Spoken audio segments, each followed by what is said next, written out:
Hello folks, this is Ajha from inspiredtorise.com and today we are going to unbox and review WD Blue 250GB SSD. So guys, let's begin.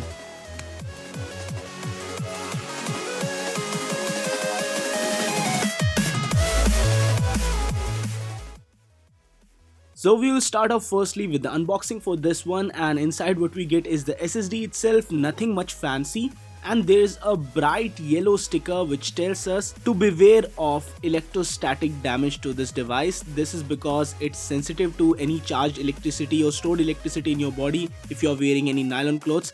So make sure you ground yourself properly before touching this one so as to not damage those golden connectors.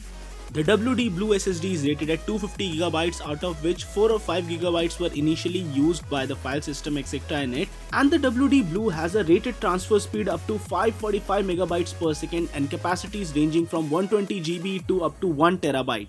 It has sequential read-write speeds of up to 545MB per second for read and 525MB per second for write. This is the claimed speed which you would get if you connect it to a SATA port, which is at around 6 gigabit per second throughput. But for this test I used a eSATA to USB 3.0 converter and I connected it to USB 3.0 ports on my MacBook and a Windows laptop in order to test how much is the speed when you use it like an external SSD.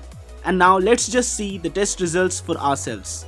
I would also like to remind you that USB 3.0 has a maximum throughput of 5 gigabit per second when compared to the maximum throughput of 6 gigabit per second on the SATA port. So if I had directly inserted it into the SATA port of a laptop or hard drive, then I would get the maximum speed which this SSD is capable of. Right now we will run these tests at 5 gigabit per second, which is a throughput of 640 megabytes per second, and the test results that I got were quite promising. 404.7 megabytes per second write speed and 430 megabytes per second read speed.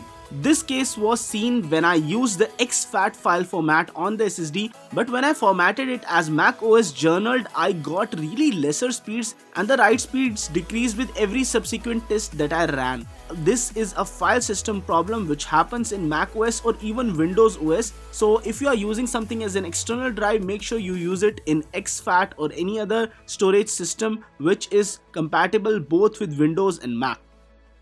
Later when I tested this disk on Windows system also, I got around the similar read speed, but the write speed was even lesser this time around. So I feel that when I use it with a SATA port, the performance would definitely be better, as great as what I have seen on many other SSDs. The WD Blue SSD retails for a price of 6,599 rupees, and for such a price it's a good deal because every other competitor SSD in the 250 or 256GB storage mark is significantly higher price than this one, and this one is a reliable and fast storage. So guys, this was it for this video. In case you like this one, don't forget to smash the thumbs up button and don't forget to subscribe to our channel for more awesome videos like this. This is Ajha from inspiredtorise.com signing off folks. Stay inspired to rise.